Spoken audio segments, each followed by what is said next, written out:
Olá, empreendedores e empreendedoras, sejam muito bem-vindos a mais um episódio do podcast Gestão 360, levando a você o poder da gestão para o crescimento do seu negócio. Hoje vamos falar de um tema muito importante, muito relevante para você empreendedor que está aí pagando tributos, vendo o dia a dia da operação e tem novidades chegando muito importantes para que você se prepare e cresça saudável, prospere dentro do seu negócio. Para isso, a gente fez um convite muito especial para Fernanda Silveira. Ela é sócia do Lacerda Diniz Sena Advogados, um grande escritório daqui de Belo Horizonte, mas que tem várias unidades no Brasil, e ela é especialista em direito tributário, tem um vasto currículo aí. Fernanda, queria que você se apresentasse para o pessoal, falasse um pouco da sua trajetória profissional, sua trajetória dentro do Lacerda e quem é a Fernanda no dia a dia também, que eu sei que tem muita coisa legal aí para você contar. Pegadinha essa pergunta, né, Marcos? A gente acabou de comentar aqui sobre como várias atividades que a gente desempenha, até dentro do Lacerda também, por ser um escritório que busca, né, ser mais disruptivo, mais inovador, estar mais perto dos parceiros de negócios e focar mais em negócio mesmo, né, em conhecimento e em direcionamento para soluções que sejam mais adequadas para cada um dos nossos parceiros. Então, é interessante você perguntar, porque já sei o que você quer que eu fale, então já vou contar tudo que você está esperando que eu conte mesmo. Então, só um belo resumo, pessoal. Eu fiz uma trajetória bem grande de acadêmica também, então hoje eu sou doutor em Direito, sou professor em diversas instituições. Muitos dos cursos que eu opto por dar aula, Marcos, são cursos de gestão, né? Então, muitas das vezes eu tenho contato com alunos e profissionais de outras formações, não só do Direito, não só da Contabilidade, não só pessoas que estão no dia a dia do fiscal. E essa riqueza, essa troca, ela é muito importante. E na advocacia, né, eu fiz uma vasta carreira com atuação em diversos escritórios, em várias áreas, né? Foi uma experiência bem grande e agora estou lá na Lacerda Diniz Sena como sócia de Direito Tributário e também de Direito Público, né? Que Legal. É uma outra área que a gente acaba atuando próxima também. E, de forma geral, né? Gosto muito aí de futebol, gosto muito de música, né? O Marcos está brincando exatamente porque no escritório a gente tem, né, participação em campeonatos, a gente tem, né? A gente fez um show, agora vamos lançar uma banda, né? Que é a banda da Lacerda, inclusive o nome tá quase aí para ser lançado, para sair. Então, a gente busca ser realmente assim, um escritório mais próximo das pessoas e dos parceiros, porque para nós o conhecimento jurídico ele é a obrigação que um advogado tem que ter, né? O advogado tem que saber o que juridicamente é possível ou não para o cliente.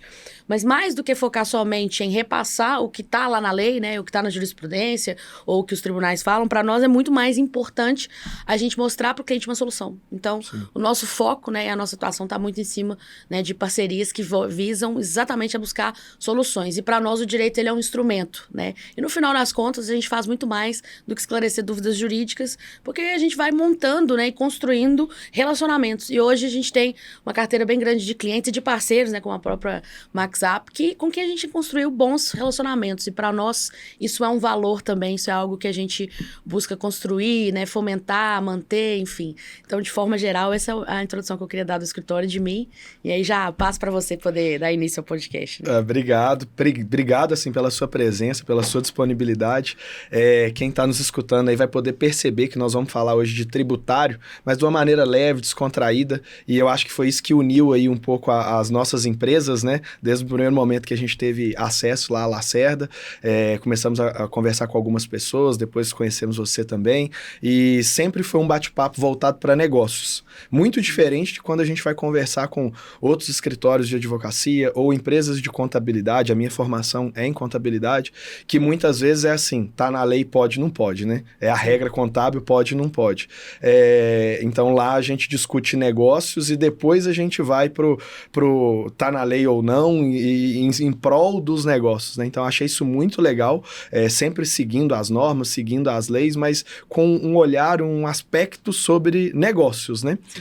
E antes da gente falar aí de parte prática, né? Hoje eu quero falar muito com você aí da parte da reforma tributária também, que tiveram algumas novidades aí nos últimos dias.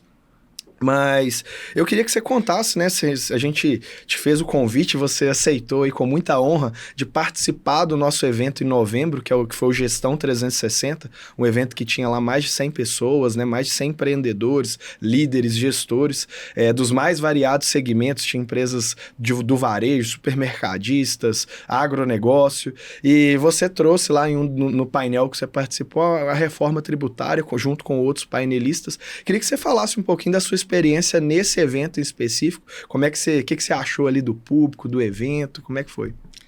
Bacana. Eu acho que o principal ponto quando a gente pensa num evento, isso vale para um escritório, isso vale, né, para uma empresa de consultoria, isso vale para um evento que a gente vai dizer que é um evento puramente acadêmico também, né? Então, um evento que eu vou fazer numa universidade, chamando alunos, né? Acho que o mais importante é você pensar o que você quer com aquele evento, né? Qual que é o objetivo do evento? Eu penso que o evento de gestão, né, o objetivo ao qual eles propôs foi conectar pessoas que ali poderiam ter uma sinergia dentro dos seus respectivos negócios, né? Então, existiam vários empreendedores ali que se conectaram, que começaram a conversar, né, que se conheceram. E um pouco do que eu falei sobre isso do relacionamento agora, Marcos, é porque relacionamento é importante. Às vezes a gente tem um cliente, a gente tem um parceiro, ele precisa de algo, ele está buscando algo, ele muitas vezes não vai ter uma referência de quem procurar ou de quem buscar, ou às vezes ele vai fazer uma pergunta para alguém pedindo uma recomendação, mas a pessoa que vai responder não conhece tão bem o negócio para entender exatamente qual que é a necessidade que ele tem. Então, todos os eventos, né, e todas as interações que promovem esse relacionamento são muito válidas, e eu vejo isso, né, nós vemos lá no escritório isso como um valor, e a percepção que a gente teve é que a Max também vê isso como um valor. Sim. Então, o evento tendo se proposto a conectar essas pessoas, eu acho que nesse primeiro ponto foi muito bem sucedido, né? Eu vi várias interações, a gente mesmo no escritório fizemos lá interações, tivemos contato com diversas pessoas, como você bem colocou, de diversos setores, com desafios diferentes, né? E essa riqueza de conhecer os desafios dos seus parceiros também te ensina muito. Eu acho que o consultor, seja ele um consultor jurídico, ou um consultor de negócios, ou um consultor de marca, de marketing, o que for, ele aprende muito com os clientes, com os desafios dos clientes. Porque às vezes o cliente vai trazer para você algo que você não tinha confrontado, e é você tentando resolver o problema dele, que você descobre uma solução, ou uma atuação, ou um tipo, né, de valor, algo que você pode acrescentar para todos os demais que você for atender. Então eu acho que nesse ponto, né, nessa primeira questão, o evento foi um sucesso. E além disso, né, a própria dinâmica das palestras e dos painéis foi uma dinâmica muito interessante também. Porque a gente não colocou um painel extremamente expositivo, né? Então, o objetivo do evento não era repassar simplesmente um conhecimento fechado, início, meio e fim, né? Com as pessoas simplesmente assistindo, e sim fomentar uma participação e uma troca ativa. Então, a própria dinâmica de você ter lá um condutor, faz uma pergunta, o outro comenta, o outro responde, o outro liga, é uma dinâmica muito sadia, né? E é interessante, aí falando até um pouquinho do meu painel, né? Vocês brincaram lá, inclusive, que eu e o Mazinho, a gente ficou até famosa, porque exatamente foi o que aconteceu. A gente chegou no painel, a gente não se conhecia, né? Mas de repente ele vem e fala algumas coisas, eu vou e falo outro. De repente a gente match ali, né, a gente estava debatendo, né? A gente já estava debatendo, estava trocando informações, ele trazendo a visão dele de empreendedor, ele trazendo a visão dele de empreendedor numa empresa que ele está montando agora, ele trazendo a visão dele, né, em cima de outros negócios que ele tem, eu trazendo em cima dos negócios que a gente tem e dos negócios que os nossos parceiros têm. Então, eu acho que a maior riqueza, né, a maior provocação é essa troca, e nisso eu senti que o evento também foi muito bem sucedido. Então, é um formato que eu achei muito interessante e recomendo que vocês continuem, né, fazendo, inclusive, porque são essas conexões, essas riquezas, isso tem valor também.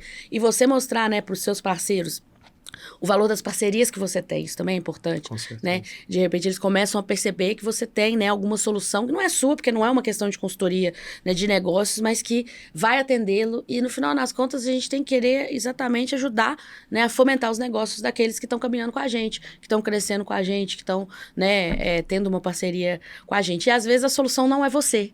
Né? É alguém que também caminha do seu lado e que você vai eventualmente conectar num evento como esse. Então, parabéns aí pela iniciativa, e tô já esperando o evento do ano que vem. Só acho que vocês não deveriam me colocar na mesma mesa do Mazinho, porque senão... ou então coloca só nós dois, né? E coloca a gente também, a mesa de bate-papo ali diferente. Obrigado aí pelas palavras, é muito legal isso. E olha que interessante, a gente tem alguns clientes numa cidade na Bahia que chama Luiz Eduardo Magalhães, vocês também têm escritório lá, tem clientes lá, né? E lá é muito forte pelo agronegócio, né? E a gente tem clientes lá que prestam serviços ou vendem produtos para o agro, né? E aí a gente teve alguns clientes, algumas empresas vieram para esse evento aqui em Belo Horizonte, saíram lá de Luiz Eduardo Magalhães, na Bahia, vieram para esse evento e não se conheciam, né? Então lá é uma cidade de 150 mil pessoas, mais ou menos, e eles não se conheciam lá na cidade, vieram se conhecer aqui. Então, né, vem nesse aspecto de conectar pessoas. E aí foi muito legal, porque na semana seguinte, um dos clientes tinha uma dor lá específica na gestão financeira, eles usavam o mesmo software, e um foi na empresa do outro, conseguiu. Não, como é que você faz essa parte? E se resolveram lá, aprenderam um com o outro. São segmentos completamente diferentes, atrelados ao agro, mas completamente diferentes. E olha para você ver como é que gerou essa conexão. E a gente tem uma forma de promoção, a gente promove nossos consultores lá, né? A gente tem alguns cargos em específico, quando eles começam a crescer na carreira, eles passam por uma banca de avaliação. Aí nessa banca a gente teve agora, essa semana e semana passada, 3 bancas com 3 consultores que estavam aptos, né, a ser promovidos ali. Então o líder deles pede a promoção, né, fala, ó, eu acho que o meu consultor X, ele tem as características necessárias para esse cargo. E a gente dá uma banca de avaliação com alguns critérios, algumas provas ali, né. E aí eu falei com todos os 3, né, que a gente fez por um mérito deles, todos os 3 passaram na banca, mas eu falei com todos eles, falei, olha, o cargo que vocês estão indo agora é para conectar, não é mais só técnico, porque ao longo da nossa carreira aqui é técnica, né, Sim. Contabilidade, consultor, tributário, chega um momento que você precisa também deixar um pouco não deixar de ser técnico, mas agregar ao técnico essa parte relacional de conectar pessoas. E uma coisa que a gente faz muito, e eu vejo que a Lacerda faz demais também, é às vezes levar um cliente no outro. Ontem a gente levou um cliente que é do supermercado numa rede de padarias que a gente atende. E, assim, foi uma troca riquíssima entre os 2 empreendedores, que é isso que eu acho que vale mais, às vezes, do que o próprio técnico, de você levar para ele uma possibilidade de redução de custo, no nosso caso, né? Uma questão tributária. Óbvio que isso é importante, isso é o nosso business, mas se a gente não conectar também, não agrega, né? O técnico pelo técnico, ele é o quê? Né? De que adianta eu entregar para você uma petição de 50 páginas aqui, que é o que muitos escritórios vão fazer, e ainda chama de legal opinion, né? Não chama nem de opinião legal. O pessoal ainda gosta de botar um nome em inglês, que é para parecer que é mais difícil do que é. O que adianta eu te entregar 50 páginas num Word que não responde à dor que você está tendo agora? Exatamente. Óbvio que é o que eu disse, o instrumento, eu sou uma advogada, obviamente o conhecimento jurídico é o instrumento com o qual eu resolvo as dores que os clientes vão me procurar e as dores que eles vão ter. Mas ele é um instrumento. Ele não é um fim em si mesmo, né? Se eu olho para a advocacia, se eu olho para o conhecimento jurídico e eu entendo que o que eu tenho que fazer é tentar mostrar que eu sei, né? Ou falar difícil, ou de certa forma, né? Encriptar ali o meu conhecimento com vários termos e outras referências que normalmente uma pessoa comum vai conhecer, porque não conhece mesmo. O que acaba acontecendo? Eu não atendo o problema do meu cliente. Para ele, muitas vezes, ele precisa de uma resposta de 2 linhas, que pode vir no e-mail. E aí eu vou dizer para ele, olha, sua resposta é essa, sua solução é essa. Se você quiser conhecer todo o racional jurídico por trás, porque eu também, né, obviamente, estou te aconselhando com o meu conhecimento técnico, tá aqui. Tem todos os pontos aqui, o início, meio e fim. Se você quiser que o seu jurídico interno revise ou que algum parceiro seu, alguma editoria revise, eles vão ter capacidade de verificar todos os pontos técnicos aqui. Mas o mais importante é resolve o seu problema. E isso é o que muitas vezes a gente sente, né, que falha em algumas parcerias, né? As pessoas muitas vezes elas não percebem o valor disso. E não só de você conectar, mas de você ouvir com o seu olhar, né? Vamos dizer assim, embora seja estranho falar isso, ouvir com o seu olhar, mas ouvir considerando o olhar que você tem sobre o mercado, sobre as questões, sobre as dores daquele segmento. Porque às vezes o cliente ele te procura, né, com uma dor e ele te conta qual que é a dor, ele te fala, ele te narra aquela situação. E quando você escuta, você fala, não é muito bem por aqui. Às vezes ele também, às vezes, tá focando muito num ponto que ele acha que é o ponto de solução, mas existem outras formas muito mais simples de ele resolver. E essas outras formas, às vezes, não estão no direito. É o que você até colocou aqui. Às vezes o cliente vai nos procurar e ele tem uma dúvida enorme. Quando a gente pega, como é que você está fazendo? O que você tá colocando? Deixa eu ver sua contabilidade. Deixa eu olhar o que você está estruturando aqui. Às vezes a solução está num ajuste contábil, ou está num ajuste que ele vai fazer num contrato que ele tem específico, está em outro ramo, né, que não é propriamente o tributário, ou muitas vezes nem é o direito. E é esse tipo de olhar que a gente precisa ter. Porque uma coisa que eu não quero é que o meu cliente chegue para mim e que eu ofereça para ele, eu venda para ele uma coisa que ele não precisa. Isso para mim não faz sentido nenhum, né? Não gera relacionamento, não gera confiança. Eu prefiro indicá-lo, e às vezes é isso que vai acontecer, né? Ele foi no evento e a dor dele não é o serviço que eu presto, é o serviço que um parceiro presta. Ao mesmo tempo em que eu quero ajudá-lo a compreender os desafios com os quais ele está lidando. Porque às vezes ele está focando muito num ponto E não é esse o ponto, o desafio dele não é esse hoje, o desafio dele não é tanto, né, por esse lado, ou a solução não vai pelo caminho que ele estava imaginando. Então, ouvir também é importante, né? E a gente percebe que muitas vezes, né, até pelo perfil, você vai conversar muitas vezes com um advogado ou com um colega, na maior parte das vezes ele quer muito mais falar e mostrar e transmitir, né, Conhecimento técnico. Ele acha que transmitir o conhecimento técnico é o valor, mas o conhecimento técnico que não é compreendido pelo cliente não tem valor. O conhecimento técnico que não resolve um problema não tem valor. Esse conhecimento técnico ele é um conhecimento por si só. E eu acho que é um pouco isso que a gente tenta pregar. Eu tenho o conhecimento, ele é o meu instrumento, mas ele não é um fim em si mesmo. Ele se presta a um serviço, que é o serviço de atender aqueles que nos procuram sempre. A nossa profissão, o advogado e o contador tem a famosa frase, né, a famosa palavra, né? Depende. Isso pode? Depende. E é muito legal quando você fala assim, eu vou traduzir, né, uma opinião legal, um legal opinion ali, de 50 páginas para um e-mail. Que é exatamente o que o cliente vai entender. A gente tem clientes que são baita empreendedores, tiraram uma empresa do zero, hoje faturam 200, 300 milhões por ano, e esse cara não entende nada de direito, de jurídico ou de demonstrações financeiras contábeis que a gente apresenta para ele, e eles brincam com a gente assim, beleza, legal demais isso aí que você fez, traduz para mim, meu negócio tá indo bem ou mal financeiramente, e é isso que às vezes ele quer ouvir, e às vezes a gente se depara com alguns consultores ou alguns contadores e fala, o cliente desse tamanho não sabe interpretar uma DRE, um legal opinion, ele não vai mesmo, né? Sim. E saindo, e não é o business dele, né? Às vezes o business dele é o varejo, é o agro, é outras coisas. Ele tem que entender daquilo ali, né? Para essas outras áreas do direito tributário, para contabilidade, para o financeiro, ele contrata a gente, né? É justamente para isso que... O nosso business é esse, né? O meu business é conhecer de tributação. Exato. E traduzir para ele contratou para a gente, é para então, isso. É até o foco, né? A minha empresa é toda focada para isso. Eu tenho lá hoje 50 pessoas no tributário focadas nisso com formações diferentes, é exatamente porque eu preciso saber. Ele não necessariamente precisa, mas ele tem que ter confiança de que, né, a pessoa que ele contratou vai recomendá-lo. E do negócio dele, né, seja que negócio for, seja uma venda, um varejo, seja uma prestação de serviço, certamente ele vai conhecer melhor do que eu também. Com certeza. E tá tudo bem, né?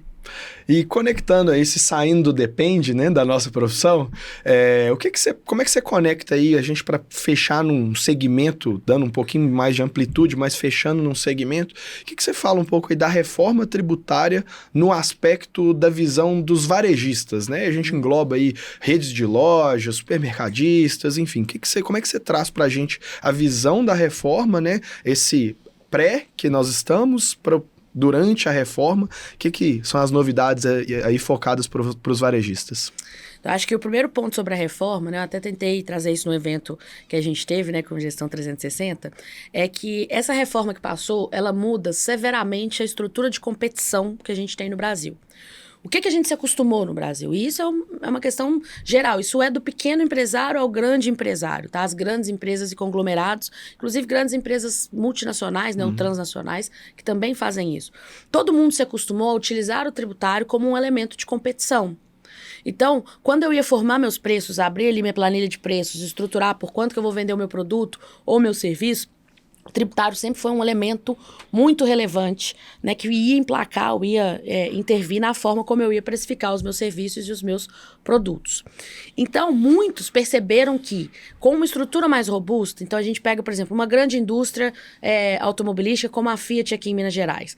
A Fiat em Minas Gerais, pelo tamanho, pelo porte, pela cadeia, né, de fornecedores que ela movimenta ao seu redor, ela tinha um grande poder, vamos dizer assim, econômico de barganha para sentar com o governo do estado de Minas e pedir benefícios fiscais em prol de manter suas atividades aqui em Minas. Então ela fez isso aqui, fez isso também, né, com Pernambuco, assim como todas as empresas tinham esse trunfo. Tá? Então, grandes empresas, elas sempre usaram o seu poderio, né, econômico, financeiro, o impacto que elas causam num determinado estado para negociar os seus respectivos benefícios. E aí existia toda uma rede de atendimento posterior que vinha, inclusive, até a gente chegar aos varejistas ou, a depender do tipo, né, de venda que a gente está falando, nem era um varejista, era uma concessionária de veículos, como nesse exemplo que eu dei, mas que ainda estava, né, de alguma forma, tratando ali ou trabalhando dentro de uma perspectiva de comércio, né? Então, as coisas foram se estruturando assim. O que alguns outros, aí pensando no setor de varejo especificamente, e atrelando esse setor ao de logística. O que outros players desse segmento perceberam? Eu também consigo ter poder de negociar se eu sou um grande distribuidor. Se eu sou uma empresa de logística ou um grande distribuidor em volume, né, que justifique eu chegar e falar, olha, mas eu vendo em um volume tão significativo que é interessante para você me ter no seu território. Foi isso que Minas fez com Extrema, por exemplo, e a gente tem várias empresas nesse segmento, né, o próprio Mercado Livre, a Amazon, que inclusive tem produtos próprios dela. Então, um segundo, né, se a gente pensa no setor de consumo, um segundo grande player que percebeu o seu valor foi o de logística. E ele também negociava esses benefícios. Então, eles tinham benefícios diretos, né, que muitas vezes propiciavam uma margem de lucro muito grande. E para alguns não era nem só uma margem de lucro não, tá, Marcos? O lucro deles estava no benefício. A margem que eles tinham de lucro era o benefício. Se eu tiro o benefício, ele não tem lucro. Mas por que ele conta com benefício? Porque ele negociou, ele tem poderio para isso. Então, as grandes empresas, né, de todos os segmentos se acostumaram a negociar benefícios e ou aumentar sua margem de lucro em cima disso, ou garantir lucro com esse benefício fiscal, tá? Para o varejista, aquele que está vendendo o produto ali no final da linha, a gente já não tinha tanta margem. Por exemplo, se eu vamos pegar, por exemplo, um setor que foi muito afetado nos últimos anos, que é o setor de varejo de bens de consumo, que a gente tem, por exemplo, o principal exemplo é a Lojas Americanas, que passou por uma dificuldade muito grande, mas a gente tem vários players em segmentos semelhantes. Se você vai comprar uma geladeira, o Ponto Frio, as Lojas Americanas, a Magazine Luiza estão comprando a geladeira, por exemplo, da Electrolux pelo mesmo preço praticamente. Onde que eles estão se diferenciando para vender? Ah, é no volume? É na logística? É no custo? É na... Enfim, então a gente tinha ali alguns segmentos que eles compravam, né? A estrutura de compra estava ali. Para eles, os benefícios que a Electrolux tem, ou que outra empresa tem, ou que o fabricante tem, então com o fabricante, né? Obviamente eles impactaram no preço que ele está comprando, mas ele não tem ali um tributário como um ponto, um fator. E aí ele buscava também, em algumas situações, se ele era um grande player, né? E aí pensando principalmente em supermercados ou outras estruturas, ele também buscava, muitas vezes, estabelecer, né, algum tipo de benefício em razão disso. E isso podia se dar de diversas formas.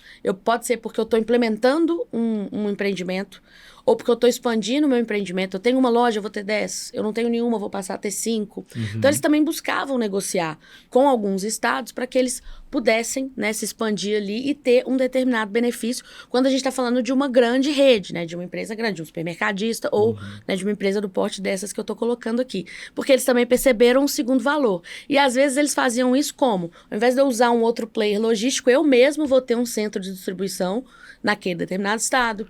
E esse centro de distribuição, né, vai atender todas as minhas lojas, não só naquele estado. Então, cada um foi percebendo como jogar. E por isso que o tributário está totalmente atrelado ao negócio também, né? Sim. Não dá. Isso aí, esse pensamento não é só tributário, ele é um business muito mais completo, né? Toda vez que você tinha uma empresa muito grande, né, com um investimento muito grande a ser feito, e ela tinha uma certa liberdade geográfica, né, de entender onde ela podia ir, o que ela poderia fazer, é como se ela tivesse uma carta branca para negociar. Ó, se eu fizer aqui no seu estado, o que você me dá? Se eu fizer aqui, o que você me dá? Se eu fizer aqui, o que você me dá? Porque o mercado, por exemplo, se a gente pegar o supermercado, o mercado supermercadista, né? As pessoas que vão comprar em supermercados, vão comprar nos supermercados que estão próximos da sua casa. Se a marca é A, B, C ou D, se ele vai ganhar no preço ou não, aí já entra numa questão de competição. E é um setor extremamente competitivo também, né? Diversos custos ou outros investimentos com marketing, margem apertada, né? Muitas das vezes promoções para evitar um prejuízo na perda de um produto, estruturas muitas vezes negociais que são mais benéficas. Então, os supermercados também perceberam que existe um valor em eu colocar o seu produto na minha gôndola, né? Então, se você quiser vender aqui, vem cá, vamos negociar, mas eu só vou, eventualmente, né, assumir com você um contrato permanente se de fato houver aderência ao seu produto. Tudo isso você tem que pensar com base no local em que você está, né, no tipo de produto que as pessoas ali vão consumir, no tipo de consumidor que você quer atrair. Então, a gente tem modelos, né? O do Verde Mar é um grande modelo, é uma referência no Brasil como um todo, que é o consumidor vai chegar no Verde Mar e ele tem uma curadoria de produtos. Ele pode não conhecer aquele produto que está ali, mas ele sabe que é um bom produto. E grande parte desses produtos são produtos importados que ele não acessaria em outros supermercados. Então, o Verde Mar entendeu, inclusive, o valor de sugerir ao consumidor o consumo de bens que são de alta qualidade, inclusive fabricando alguns Então, hoje tem uma linha, por exemplo, de carnes no Verde Mar que chama Bull Light, que é fenomenal, fabricação do próprio grupo. Então, ele percebeu outro valor. Cada um tá ali. Para alguns é preço, para alguns é redução de margem, para alguns é produto, né? É um produto mais simples que eu vou vender num volume muito, muito elevado. Mas fato é, as pessoas vão comprar, vão estar ali. Então, o que eu consigo oferecer de diferença é pensar assim, o Estado sabe, todo mundo que está aqui precisa comer. Então, essas pessoas vão comprar em algum supermercado. Se eu der um benefício para um grande ou não, as pessoas vão continuar comprando. Qual que é o valor que eu tenho de dar um benefício para uma pessoa dessa? Agora, se ela instala um CD aqui, e é daqui que ela vai distribuir logisticamente todos os produtos para todas as lojas que ela tem em outros estados, isso me traz um valor. Até tributário, porque o Estado passa a tributar em parte essas operações. Então, o tributário ele sempre foi um fator. E quando os investimentos deveriam ser feitos, isso fica até aí de reflexão. Toda vez que você vai fazer um grande investimento, você precisa olhar para o tributário. Até para você ver amortizações que você vai fazer de custos que você teve, dos investimentos que você está colocando, oportunidades que você tenha. Então, o Brasil, ele era assim. Cada um estava buscando um benefício fiscal, cada um estava buscando uma estrutura. Quando o investimento ia ser feito, eu via qual que era a melhor forma, que benefício que eu poderia negociar, que tipo de tratativa eu poderia ter. E muitas das vezes isso era negociado com os próprios estados. E aí, te respondendo bem diretamente, o que mudou? Com a reforma, da forma como ela foi pensada, o tributário sai da minha planilha de preços. Eu não vou mais considerar o tributo como um fator ou um elemento de formação do meu preço. E automaticamente eu também não vou mais poder usar benefícios fiscais, porque o que a regra nova fez foi colocar todo mundo que vende o mesmo produto na mesma carga tributária.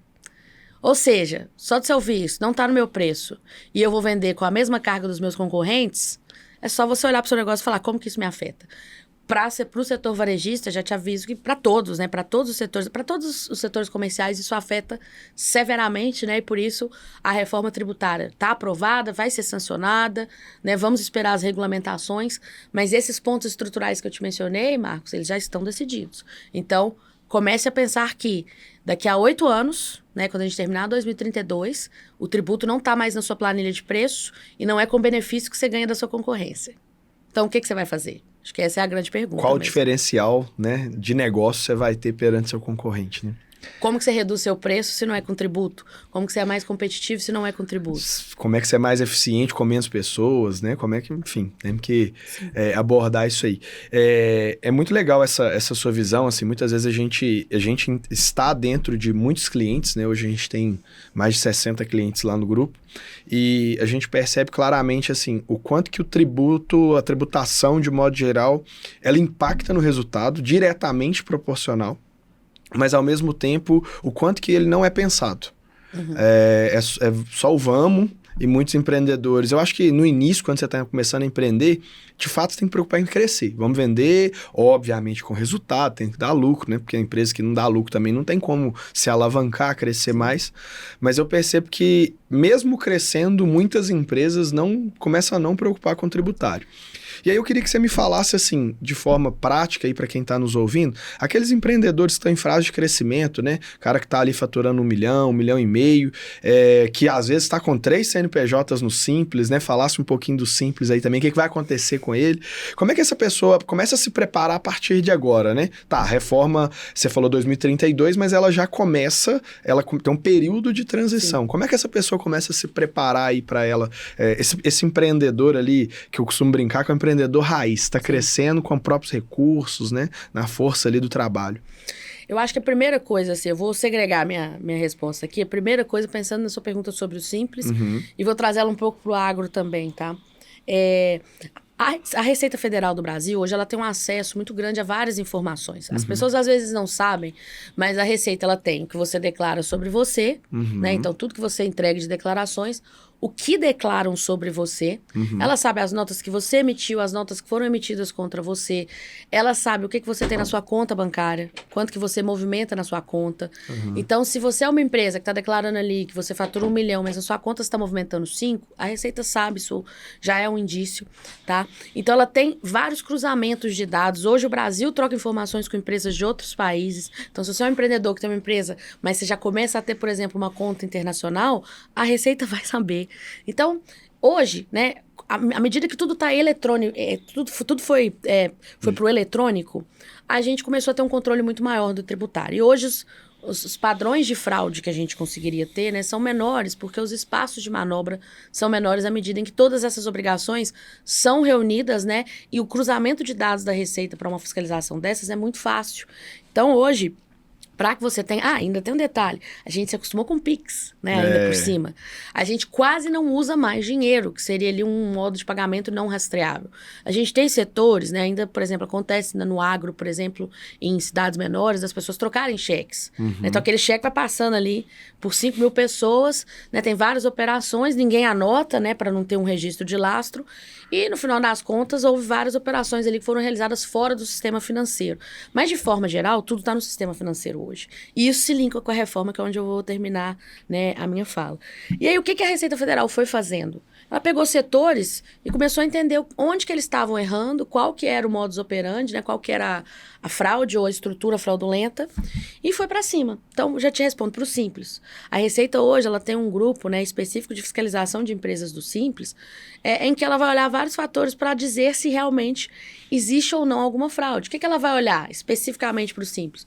As movimentações financeiras, todas essas declarações, mas também qual que é o volume de folha que você tem. E a gente tem, muitas vezes, estruturas de empresas no Simples, você vai ver lá, o faturamento é 3.600.000, a folha é 5. Então, peraí, que empreendedor... E tem 6 anos desse jeito, Tem né? 6 anos desse jeito. Que empreendedor que está há 5 anos, né, pagando mais para os seus funcionários do que ele fatura, né, e ainda por cima considerando todos os demais custos que ele tem. Né? Então, ela começou a olhar para isso. E esse grupo de trabalho da Receita, que tem esse modus operandi das empresas do Simples, ele já entendeu. Então, pode acontecer de você não ter sido fiscalizado, mas se você tem ali, né, evidências na sua operação que mostram que ela não para de pé e que realmente você está omitindo receitas, em algum momento você estaria sujeito a essa fiscalização. E se acontecer, o time da Receita que fiscaliza esses casos é um time muito capacitado, ele vai no ponto, ele desmiuça todos os detalhes da sua operação, todas as incongruências, e as chances que você tem de se defender são baixas. E a gente vê casos de empresas no Simples desenquadradas nos últimos 5 anos, por exemplo, e de repente é um auto de infração de 8 milhões, 7 milhões, porque além do tributo em si, vem multa, vem juros. Como é uma fraude, vem multa de 150%, né? E a gente está falando no Simples de uma diferença muito grande, porque você tem as contribuições previdenciárias, mais, né, as diferenças que você teria em relação, por exemplo, ao imposto de renda, imposto de renda CSL, se for seu caso IPI. Então, a gente já viu muitas autuações muito grandes. Para os produtores rurais, a Receita pegou também. Há 5 anos, a Receita lançou, em 2019, no Rio Grande do Sul, uma operação. Aí ela vem subindo essa operação. Ela lançou no Rio Grande do Sul, trouxe para Minas. Daí ela voltou para São Paulo, Paraná, Santa Catarina. Aí depois de, vamos colocar assim, 4 anos, que ela chamou de projetos pilotos, né, de fiscalização com produtores rurais, pessoas físicas, ela falou, agora eu vou lançar um programa nacional de conformidade para os produtores rurais. E aí, o que ela percebeu? Onde que era o problema dos produtores? Notas fiscais de insumos agrícolas que eram notas frias. E como que ela percebeu isso? Porque esse cara do Rio Grande do Sul, onde ela começou, ele está comprando um insumo agrícola de uma pessoa lá do Mato Grosso. Qual que é o sentido? Até a logística. Para você levar o insumo agrícola, se for de avião, caríssimo. Se for, né, com um transporte ou outro modal, você tem uma perda muito grande e o custo do modal é grande também. Então, ela viu um indício, que é o quê? Esse cara não deveria estar comprando insumos agrícolas dessa pessoa no Mato Grosso. E aí, ela começou a rodar uma fiscalização e hoje ela está olhando livro caixa do produtor rural, todas as notas, o que ele declara no imposto de renda, né, todos os rendimentos que ele tem, todas as despesas, o que está na declaração de TR dele, no KNAI do CNPJ dele, o que está, por exemplo, nas inscrições da fazenda que ele tem junto ao CCIR, no INCRA. Então, ela começou aí, né, se profissionalizando na fiscalização desses produtores. E não à toa, vários deles receberam uma cartinha, assim, olha, parece que você está irregular, se regularize. E brincadeiras à parte, mas os que se regularizaram, não é nem os que foram autuados. Aqui em Minas foram mais de 3 bi que a Receita arrecadou. Só com a autorregularização, porque ela entendeu. Então, na vida funciona assim, eu faço um planejamento, que é esse. Então, eu estou usando isso aqui para me beneficiar. À medida que as coisas vão acontecendo, outros vão fazendo igual. Quando vira em volume e a Receita percebe, ela pega, ela monta uma operação e vai, né, pegando todo mundo que tem ali os mesmos indícios ou as mesmas características. E ela já fez isso para esses dois setores. Então, é ter atenção que você tem uma estrutura hoje, você está buscando se desenvolver, a gente sabe que você precisa de recursos, então muitas das vezes, né, uma redução tributária é uma forma de capitalizar a sua empresa, né? Mas você tem que ter cuidado porque você pode estar gerando uma conta que em algum momento você não vai conseguir pagar. E à medida que a gente foi evoluindo para esse sistema eletrônico, foi ficando mais difícil. Porque antes era, como é que a Receita ia saber quantas notas emitiram contra você? Hoje é eletrônico. O auditor não precisa ir na sua empresa para ver o que você está fazendo. Nem balança nas estradas tem mais, praticamente. Exatamente. Então, mudou muito. E aí entra a questão da reforma. Eu comentei que na reforma a gente vai ter um custo chapado, né, para os produtos, então eu não vou... Né, o cálculo do tributo está por fora, né, porque vai ser assim, eu e o Marcos, a gente concorre vendendo um sapato, somos varejistas. Se a gente estiver vendendo para o Acre... Qual que é a alíquota do Acre? 27%. Meu preço é 100%, o dele é 90%. Aplica 27%. Pronto. Então tá por fora. Eu vou dizer o meu preço, e aí, a depender de quem for comprar de mim, eu vou olhar qual que é a alíquota do lugar dessa pessoa e vou acrescentar. E se eu e o Marcos estamos vendendo pro Acre, nós vamos vender com o mesmo custo. Então o tributário, ele sai da planilha e sai também, né? Eu calculo 100% por fora. Mas tem um segundo ponto. A gente está saindo de um sistema eletrônico para irmos para uma arrecadação que é principalmente feita por meio das instituições financeiras. Porque com a reforma, aí entra a segunda questão. Esse é o mais relevante para mim do que eu vejo hoje dentro de muitos clientes que a gente atua. Pode ir. Prestem atenção nesse ponto, empreendedores. Todo o resto é relevantíssimo, mas esse muda o jogo completamente. Porque o que você comentou aqui? O que o empreendedor faz? Eu tô aqui, emite a guia. Nós estamos no mundo real, viu, Fernanda? É o empreendedor que a gente conhece. Sim. Emite a guia aí, não paga, ou nem emite a guia, deixa alguém brigar e etc. Se você não emitisse a guia, o que ia acontecer? Em algum momento, o fiscal ia chegar, ia te dar um auto de infração, você ia se defender, ia demorar um tempo até isso, né, chegar numa cobrança efetiva que te desse problemas. Então, você tinha um tempo. E muitos empreendedores apostavam nesse tempo. Eu posso ficar, eu deixo, se o fisco me pegar. E tem muitos que não pegavam mesmo. Uma vez eu ouvi de um, foi muito interessante. Ele falou assim, nossa, o fisco me pegou, cobrou vários milhões aqui dos últimos 5 anos, como é que eu vou fazer? E a gente explicou, né, que existiam aí questões complexas mesmo na defesa dele. Ele falou assim, mas deu certo por 15 anos, né? Ele só me pegou nos últimos 5. Então, assim, não vou dizer que foi uma má escolha, porque esses 15 anos que eu paguei me ajudaram a crescer meu negócio. Então, a gente sabe que os empreendedores muitas vezes tinham essa visão, ou de não emitir a guia, ou de esperar o fisco cobrar se ele pegasse. Muitas vezes ele não ia pegar. O que muda agora? Se você estiver recebendo, né, a sua operação, seu produto, seu serviço, por uma transferência financeira, você não vai ter opção de não pagar. Você não vai poder esperar para emitir a guia. O valor vai vir retido de você. Então, nesse exemplo que eu dei aqui, né, comigo e com o Marcos, quando eu vender lá, por exemplo, para o Acre, por 100 mais 17, da conta da pessoa lá do Acre sai 117, mas na minha conta só entra 100. Então, eu não tenho mais a opção de não pagar, se eu estou operando no sistema financeiro. E aí, os empreendedores, como um todo, vão dizer, 99,9% das operações estão no sistema financeiro hoje. Sim. Então, o que o fisco eliminou com essa mudança, que aí, né, ele chama de split payment, Marcos, e fica aí uma crítica também, né, split payment. Teve um professor, um colega, que brincou, né, que talvez o termo certo fosse rachadinho, né, porque a tradução literal é o pagamento dividido, né, é um pagamento dividido. O banco recebe de uma pessoa, mas ele passa 10 para o governo federal, 17 para o comitê gestor do IBS e 100 para você. Ele divide, né, a estrutura para quem ele entrega aquele pagamento. E você recebe líquido. Ou seja, você tem uma questão de caixa aqui que você precisa olhar, porque não dá mais para você emitir e esperar dia 20 do mês que vem para você pagar, já vai vir retido. Você tem uma questão de que você não pode mais financiar com tributos, como acontecia muitas vezes, que era você, vou emitir a guia, só não vou pagar, vai vir multa de 20% Selic, mas é menos do que eu teria que pagar se eu fosse pegar. Às vezes eu nem linha de crédito tenho no banco. Às vezes eu não tenho linha de crédito, ou eu não ia conseguir pegar, né? Ou se eu conseguisse, não ia ser com esse custo. Então, isso de... Uma coisa que foi ficando comum, né? Eu me financiar com tributos. Eu destaco e depois um dia eu pago. ou eu esperar uma autuação, né, ou eu eventualmente não recolher, isso morre com essa nova sistemática da reforma. Exatamente. Então você tem uma afetação direta no seu caixa, sim, porque você vai receber líquido, vai entrar menos dinheiro no seu caixa, você precisa se preocupar com isso.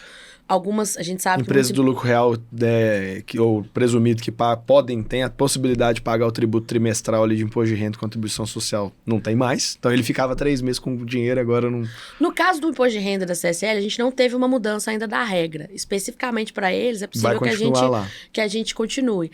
A questão é como que vai ficar nas antecipações que forem feitas ao longo da cadeia, porque a gente não tem mais, né, PIS e COFINS numa sistemática cumulativa que eu podia recolher com base em outras regras. A gente vai começar a ter uma apuração mensal, né? Então ele já vai, mesmo que ele tenha que apurar e recolher alguma coisa no final do trimestre, já tem coisa que ele está antecipando antes. É isso que ele tem que entender. E isso realmente traz um desafio muito grande de caixa, como eu coloquei, e tira a sua margem de, muitas vezes, né, de manobra ou de negociação para se financiar com esses mesmos tributos, porque o recolhimento passa a ser mandatório. E onde mais que isso afeta? Acabou a nota fria. Então, por exemplo, os insumos agrícolas que o produtor tomava nota, acabou, porque lá na regra é assim, ou tá pelo sistema financeiro e você toma crédito automaticamente do tributo. Se não foi pelo sistema financeiro, você tem que mostrar o comprovante de recolhimento. O produtor rural pegava a nota fria exatamente porque o tributo não estava recolhido, mas ele estava destacado. Então, ele ia lá, pegava e pagava. E se aproveitava daquele crédito. Agora ele não vai poder fazer isso mais. Ah, mas para o imposto de renda ainda pode ser que ele tenha margem? Talvez, mas a gente tem que pensar que o imposto de renda é da União. A União está fiscalizando isso para fins de BS e CBS e tem totais condições de usar essa mesma lógica para insumos agrícolas que eu estou deduzindo como despesa do meu imposto de renda também. Então essa estrutura, essa lógica, né, de compensação, ela tende a afetar para a IBS e CBS, que são os novos tributos, afeta os meus créditos. Mas para imposto de renda vai afetar as despesas. Com certeza. Vai afetar as deduções que eu vou ter direito de fazer. E aí entra, né, a grande mudança, né, com esse split payment que o pessoal chama dessa forma. Tá na lei dessa forma, né, que eu vou chamar de esse pagamento dividido. E aí eu queria só concluir fazendo também uma provocação, Marcos, porque o nome está em inglês. A gente está no Brasil. Por que uma lei brasileira tem um nome em inglês? Aí vão dizer, porque o split payment, né, é uma sistemática que foi criada na União Europeia para um desafio que eles estavam sofrendo lá. E você vai ver vários juristas falando assim, carousel fraud, né, a fraude carrossel, né, como se fosse, nossa, usou inglês, ficou chique agora, né? Então esse cara sabe de direito mesmo. Então eles falam dessa forma. Mas o que é a fraude carrossel? É simplesmente várias empresas ali que estão emitindo notas uma para outra exatamente para transferir créditos, sendo que várias dessas empresas não existem. E isso acontecia lá, né, muitas vezes de um território de um país para outro que estava dentro da União Europeia, mas eram países diferentes. Isso aqui foi objeto, né, de uma operação recente no início do ano, aí também falando do agro, que chama Coffee Break. Foi isso que eles fizeram nessa operação Coffee Break aqui. Exatamente isso. Várias empresas emitindo notas sucessivas. Então, fraude carrossel, emitir nota fria, isso no Brasil, né, é uma coisa que já aconteceu muitas vezes. É uma questão cultural que muitos setores têm de realmente emitir. E aí eu brinco, porque o pessoal fala como se fosse um problema lá da União Europeia, né, e uma situação que a União Europeia solucionou com essa estrutura, esse instrumento em inglês. Mas é um problema que a gente já vivenciou aqui. E eu ainda brinco, Marcos, quando eu tenho falado sobre esse tema, que se bobear, quem foi lá e deu a ideia lá na União Europeia foi um brasileiro. Se alguém falou, vamos fazer assim. Bom, Lá no Brasil isso acontece.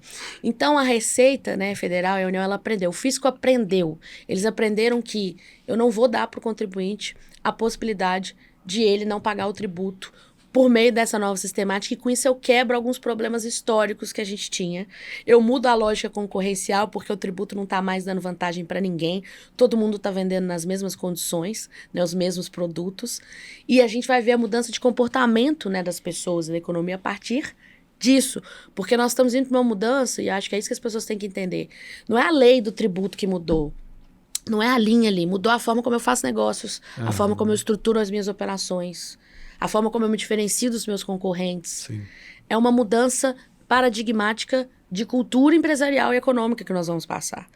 Pode ser que isso nos dê uma evolução, que a nossa economia evolua, que as pessoas tenham, né, um nível de competição mais justa, né? Para aquele contribuinte que paga tudo em dia, faz tudo certinho, é bom porque os concorrentes dele vão ser obrigados a julgar o jogo da mesma forma. Exatamente. Então, a gente vai ter que ver para cada um, para cada segmento, para cada pessoa, para cada, né, tipo de atividade, quais são as consequências. Mas entendam, em 8 anos, né, que foi o que eu coloquei, aí já passando o período todo de transição de 26 até 2032, em 8 anos nós estaremos um novo sistema. E esse novo sistema, pelas suas características e por como ele mitiga questões históricas brasileiras no perfil da economia e da concorrência, ele tem tudo para nos colocar em um outro lugar. E é isso que a gente vai ter que ver. Ou seja, o que o empreendedor tem que pensar agora? Que a estrutura dele não para em pé daqui a 5 anos, daqui a 6 anos. Se a diferença dele é um benefício fiscal, ele precisa pensar o que ele vai fazer imediatamente. E hoje, se todo mundo vai jogar as mesmas regras, com as mesmas condições, como que ele vai se diferenciar? E às vezes a diferença não vai estar no tributário. Exatamente. Vai estar em outro fator. E é isso que ele tem que começar a pensar mesmo. Então, é um momento de muita mudança. E vai sair na frente, né, vamos colocar assim, quem entender isso e se preparar melhor para esse momento, já entendendo qual que é essa nova lógica, já entendendo para onde que nós estamos indo com essa reforma tributária. Eu queria reforçar, né, o que você trouxe, assim, da questão de se financiar com o governo, assim. Alguns empreendedores, às vezes, não conseguem entender, enxergar isso de maneira prática, mas a gente tem alguns casos de clientes nossos que hoje estão num porte que estão, porque lá atrás eles enxergaram uma oportunidade e houve esse financiamento do governo. Como? Vou dar um exemplo aqui de um cliente nosso. Tem uma operação complexa que ele necessita de muito capital. Então, ele tem equipamentos caros que, para ele crescer, ele precisa de capital. E ele também precisa de muito capital de giro, porque os clientes dele são grandes empresas, muito grandes, que exigem dele 120 dias de prazo para pagar. Então, ou seja, você presta o serviço, o negócio dele é serviço, com muita necessidade de maquinário e gente. Então, ele tem que pagar 3 folhas de pagamento, pagar o investimento no maquinário para receber a primeira parcela ali, a primeira prestação de serviço que ele já prestou. Primeira medição, né? Exatamente, a primeira medição. Esse é o termo que eles usam lá. Sim. E aí, o que ele fez durante um período, né? Que foi bem no período da pandemia, assim. No início da pandemia, ele já vinha de um crescimento muito legal, orgânico, né? Com alguns empréstimos financeiros, né? Bancários, mas, assim, muito orgânico. A empresa gerava lucro e ele reinvestia esse lucro todo. E na pandemia, no início da pandemia, um concorrente dele, pela idade, um concorrente com uma certa idade, o concorrente era o dobro do tamanho dele, de faturamento, localidades, né? Tinha mais operações em outros estados. Chegou para ele e falou, cara, eu não aguento mais. Eu vou te vender a esse preço, que era assim, um preço muito baixo, todos os meus equipamentos, e você assume as minhas operações. Aí ele me procurou, falou, Marcos, como que eu faço isso? Eu falei, cara, vamos ver o que você tem de linha de crédito. Olhamos, não dava para poder pagar 1/5 do valor que a pessoa pediu. Sim. E uma das estratégias foi, tá bom, vamos fazer a conta aqui, se você deixar de pagar tributos por 2 anos, se você consegue diluir isso no seu fluxo de caixa. E aí a gente apresentou uma proposta junto com esse cliente apresentou pro cara uma proposta. Eu te pago esses equipamentos X à vista, que era o empréstimo que ele tinha, e o Y em X anos, que era o dinheiro que ele ia deixar de pagar de tributo. Então, hoje, é uma empresa que está bem financeiramente, está pagando essas operações, mas deixou de pagar o tributo, ficou com o débito lá, emitia a nota certinho, tinha o débito tributário, era o famoso devo, não nego, mas vou pagar quando eu puder. E hoje ele está com 780 funcionários, 100 e tantos milhões de faturamento por ano. Então, assim, é nesse aspecto que não vai existir mais, né? Essa é a mudança. Essa estratégia não tem como mais. Ela, teoricamente, se for pelo sistema financeiro, ela não pode acontecer. E disso, né, entra alguns pontos de mudança, Marcos, pra gente ver como que a coisa é dinâmica, né? A gente teve uma grande tese, que foi o ICMS na base do PIS e da COFINS. Não vou entrar na tese, mas o que ela dizia? Que quando eu emito uma nota, e eu coloco assim, o ICMS, a nota é de 100, o ICMS é de 10. Quando eu emito essa nota, esses 10 não são receita minha. Essa receita é do Estado, né? Então eu só ia pagar sobre 90, não é isso? Essa era a tese. Eu emiti uma nota de 100, eu recebi 100, eu destaquei 10 de tributo, vou emitir a guia para recolher, mas esses 10 não são meus. Isso está só transitando na minha conta, porque esse dinheiro, na verdade, é do Estado. Isso foi defendido pelos contribuintes, a gente ganhou, isso foi uma conta bilionária que se devolveu aí para diversos, né, empresários e etc. A União ficou traumatizada com essa tese, né? Inclusive, a gente está vendo vários desdobramentos disso até hoje, né? O judiciário tem uma resistência com outras teses, várias e várias que a gente tem fundamentos, né, muito importantes, porque são cobranças indevidas e a gente teve problema. Mas por que eu trouxe essa tese? Porque o que eu disse é, esses 10 não são meus. Eu acho que alguém lá sentou e falou assim, se esses 10 não são do contribuinte, por que ele decide o que fazer com eles? E aí a União, no primeiro momento, começou a defender, e os estados especialmente, né? Começou a defender que se o contribuinte não recolhesse esses 10, já que não é dele, se ele não recolheu, o que ele tá fazendo? Retendo um negócio que não é dele. E tem um crime que a gente chama para isso, que é inapropriação indébita, que mais comumente acontece quando eu pago você, né, seu salário, retenho de você suas contribuições e não recolho, né? É uma apropriação indébita clássica, mas isso seria quase uma apropriação indébita. E ele queria criminalizar essa conduta, falando que os empresários que emitem, né, continuamente notas, destacam, repassam o custo dos 10, mas não recolhem os 10, eles estão cometendo um crime. Chegou no STF, o STF deu razão, falou, se for uma coisa contínua, né, o empresário está fazendo isso sempre, isso é um problema. E no varejo isso era muito comum, especialmente para o ICMS. Era assim, declara agora, depois eu pago, um dia eu resolvo. Então isso acontecia muito, eles fizeram isso. O que eles deram um passo além agora na reforma? Eu não vou deixar esses 10 nem entrarem na sua conta. Em vez de eu brigar com você se você não pagar, eu não vou nem deixar entrar. Sabe por quê? Você não falou que não era receita sua? É meu, não é? Então, por que está sendo pago para você? Mim. Vem direto para mim, então, que é meu. Então, você vê, em termos estruturais, eles tinham uma dor, que era essa, né? E era assim que a gente se financiava, né? Os contribuintes se financiavam. E aí eles começaram a falar, então agora vamos tirar totalmente a chance disso acontecer. Sim. Porque o dinheiro é meu e ele já está vindo para mim. Então é a gente perceber, né, e em meio, né, a uma evolução cada vez maior do nível de controles, porque quando a gente fala assim, no Brasil se trabalha muito para declarar os tributos e pagar. O que isso quer dizer? Que no Brasil a gente produz muita informação para o fisco. Para pensar, Marcos, Sim. Eu declaro os meus, eu declaro os seus. Se você... O banco declara os nossos. O banco declara os nossos, troca com outros países, né, informações. Se você é meu funcionário, eu retenho e recolho por você. Eu ainda tenho que reter e recolher por terceiros, né, que não é nem meu, mas estou recolhendo por você. Então, a gente tem um sistema em que a gente produz um volume muito grande de informações. Por que o fisco brasileiro é o mais eficiente? Por que se fala, né? Porque, vamos parar para pensar, esse sistema que o fisco está falando fiz um Pix aqui, saiu 116 da minha conta. Hoje você ia receber em segundos, né? Agora vai passar por uma retenção, você vai receber. O fisco promete que isso vai acontecer rápido. Olha o volume, né, de operações que a gente tem com Pix, com cartão de crédito, com transferência. É um volume muito grande. Ou seja, a Receita tem que criar um sistema tecnológico, né, de monitoramento, né? Junto aos bancos. Se diz que vai ser com o Banco Central, para que isso aconteça de forma efetiva. Mas no mundo como um todo, as pessoas falam, se tem um país que vai conseguir é o Brasil. Por quê? Porque se tem uma coisa na qual a gente já é desenvolvido, é na fiscalização da Receita Federal do Brasil. Porque ela já sabe, ela já tem essas informações. A gente passa muito tempo... Quando eu digo que se trabalha 30% do ano para declarar tributos e pagar, eu estou dizendo que eu produzo um volume significativo de informações para o fisco que ajuda a vida do fisco. Sim. Porque hoje ele consegue só cruzando uma informação... E isso não tem como retroagir mais, né? Do que ele já tem de informação, não tem como. Quero voltar a trazer cheque. Ele tem de meio de pagamento, não tem como. A não ser que você opere 100% fora, né? Então, quais são os meios hoje? É dinheiro, é cheque, é Bitcoin, né? A gente tem várias operações, inclusive, né, se estima que várias operações em nível internacional que sejam fraudulentas são feitas com Bitcoins ou outras criptomoedas, né? A gente usa o termo Bitcoin, mas o nome é criptomoedas, né? Ou outros ativos, né, que sejam ativos criptografados. Então, tem maneiras. Mas na vida do dia a dia do cidadão, quando eu tô comendo, pegando um café, comprando, pagando um aluguel, quando eu tô vivendo, né, o grosso das minhas contas, eu não tenho margem. Exatamente. Eu só teria margem em operações e recursos, né, que muitas vezes já estão, inclusive, fora do país mesmo. Então, é pensar que a gente criou um sistema extremamente eficiente, porque a gente produz muita informação. Para a Receita é fácil fiscalizar, porque ela só cruza. E a gente, às vezes, declara 30 vezes a mesma coisa em 30 lugares diferentes. O contador que se vira lá. Se a gente contradisser, é um problema nosso, né? E agora ela está indo para um novo sistema em que os bancos vão garantir que ela recolha e receba esses tributos de uma forma imediata.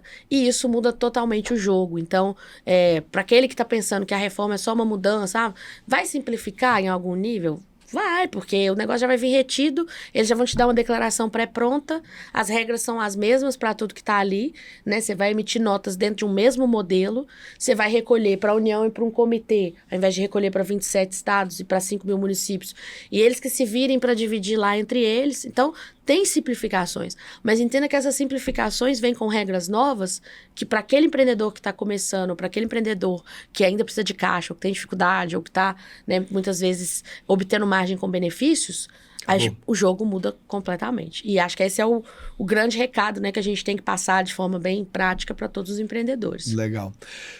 Para a gente encerrando aqui, né, o que eu sempre gosto de pedir aí uma palavra final para a gente deixar para o nosso empreendedor. Primeiro, queria te agradecer demais, enriquecer o nosso podcast aqui, enriquecer a linguagem, a mentalidade do nosso ouvinte aí.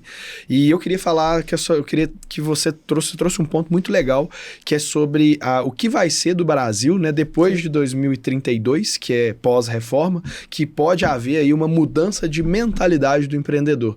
E eu vejo uma resistência muito grande nos empreendedores em querer evoluir tributariamente, querer sair do simples, né? Você tem muitas dúvidas, os contadores também pressionam demais, não, você não pode ir para o outro regime. Então eu queria que você falasse um pouco, desse uma palavra final aí, nesse tom de mudança de mentalidade para o empreendedor poder crescer, poder olhar para frente com outros olhos. Maravilha, Marcos. Realmente, a gente sempre teve, né, com o tributo, com essa possibilidade de eu pegar, eu declarar, eu recolher, eu estruturar as minhas operações, a gente tinha uma margem de liberdade maior do que eu podia fazer. E agora as margens que eu vou ter são margens menores, né? E o que está se tentando fazer com essa reforma? Está tentando tirar o tributo como um elemento de concorrência mesmo. Então ele não está dentro do meu preço, não é ele que vai me dar um benefício em face dos meus concorrentes. A gente está tentando eliminar o tributo. Para onde que você vai ter que olhar, então? Para a eficiência da sua operação, para os seus demais custos, logisticamente, onde que você tem que estar. Às vezes você tem uma unidade no estado tal, porque lá você tem um benefício, mas pode ser que não valha mais para você se manter nesse determinado estado, você vai ter que pensar. Mas a boa notícia é que se isso vai acontecer para você, isso vai acontecer para os seus concorrentes também. Ou seja, todo mundo vai ser jogado, né, na mesma cesta, numa mesma nova realidade tributária na qual eles vão ter que se acomodar. Então, é olhar para o seu segmento. Por exemplo, qual que é o desafio de segmento que a gente tem nessa perspectiva do entregar o produto ou recolher? Os supermercados muitas vezes vão receber o produto, mas só vão pagar pelo produto em 45, 50 dias. Pelas regras da reforma, ele vai ter que ter fluxo de caixa também, porque ele vai ter que pagar na hora que ele receber. Então, existem mudanças, né? Existem estruturas para as quais cada segmento vai ter que passar. Mas são desafios que todo mundo daquele segmento tende a enfrentar, né, de forma muito parecida. Então, esse é um primeiro ponto, entender, tá? Todos os setores que tinham grandes pleitos ou que precisavam de regras diferentes foram no Congresso, pleitearam o que queriam, conseguiram benefícios, né, conseguiram reduções. Então, todo mundo, né, que queria ali uma mudança ou uma regra especial para o segmento foi lá, né, e fez o seu trabalho para conseguir, né, defender os seus interesses perante o Congresso Nacional. Mas agora a coisa já está mais encaminhada. Então é olhar realmente para a sua operação entendendo que essas margens vão diminuir. E que, como agora nós vamos ter um sistema com um recolhimento ainda mais efetivo, vai ficar mais importante para as empresas poder gerar esses créditos tributários quando você está comprando algo de alguém. Então, para o empreendedor que tem uma empresa do Simples e que está vendendo, dependendo de para quem que ele vende, como ele vende, ele vai ter que pensar o que ele vai fazer. Sim. Se a venda dele é toda para uma pessoa física, para quem o crédito não interessa, talvez o Simples vá se justificar, vai continuar valendo a pena, ela vai ter uma estrutura ali de recolhimentos que justifique, até porque o principal custo dela vai ser folha, e folha está no Simples, então pode ser que ela tenha ali uma margem. Mas se você é uma empresa que está dentro de uma estrutura de uma cadeia com outros CNPJs, e esses CNPJs precisam eventualmente de crédito, você já vai ter que ver, porque a reforma te dá a opção de recolher o IBS e a CBS por fora. Mas isso vai valer a pena? Vai continuar valendo a pena ficar no Simples só pela questão da folha? Não vai valer a pena? E é uma resposta que só você vai poder dar olhando para o seu negócio, né? Estruturando, pensando o que você tem hoje de situação, mas entendendo, né? E fica aí de conforto. Eu acho que as falas não devem ser de desespero, entendendo que é uma mudança setorial. Por isso que eu disse que é uma mudança de mentalidade geral para o Brasil, porque nós vamos induzir os empreendedores em diferentes segmentos, em diferentes pontos das mesmas cadeias, a começarem a olhar para o tributário como algo corriqueiro. Pagar tributos vai ser algo mais corriqueiro, vai ser Legal. algo mais comum. Não é no tributo, nem no pagamento, nem no benefício, nem nada que eu vou me diferenciar. Então, pagar tributo é isso que o governo quer criar, né? Nessa mentalidade forçada com essas retenções. Pagar o tributo vai passar a ser uma coisa natural, vai Legal. passar a ser uma coisa comum, automática, clara, para que com o tempo, né, as pessoas realmente entendam que o tributo não é o que vai te diferenciar. Onde você vai se diferenciar? Na sua qualidade, no valor do seu produto ou do seu serviço, nos custos logísticos que você tem, nos custos de mão de obra, infraestrutura ou outros, né? Ou seja, você vai se diferenciar no seu negócio, não é no tributo. Legal demais. Bom, primeiro, obrigado. E segundo, se não se desesperem, procurem a Lacerda, né? O pessoal lá tem um time com mais de 200 pessoas prontos para atender os empreendedores aí que estão nos ouvindo. Essa mudança de mentalidade vai ser muito importante. Então, siga a gente aí também nas nossas redes, no nosso podcast, ativa o sininho aí no Spotify, no YouTube, para conhecer um pouco mais também sobre gestão, como a Fernanda trouxe. A mudança agora de mentalidade vai muito assim, o tributo não vai ser um diferencial. Então, a sua gestão tem que ser um diferencial. Então, muito obrigado, Fernanda, por essa participação. Eu deixo para o empreendedor aí que está nos ouvindo essa mudança de mentalidade. Abrir a cabeça para o novo. Querer crescer. Muitos empreendedores têm aí como principal valor, como principal ativo dentro da sua estrutura de ativos, não é a casa, não é o carro, não é o sítio, a fazenda. Muitas vezes é a empresa. E eles não percebem que ter um contábil organizado, uma gestão organizada, um tributário em dia, sem um passivo pronto para estourar, uma bomba tributária pronto para estourar, é o que vai deixar esse negócio aí perene para uma sucessão, para uma venda, para uma aposentadoria, quem sabe, mais tranquilo. Então, muito obrigado por essa participação. Empreendedores e empreendedoras desse Brasil, sigam a gente nas redes sociais e até o próximo episódio.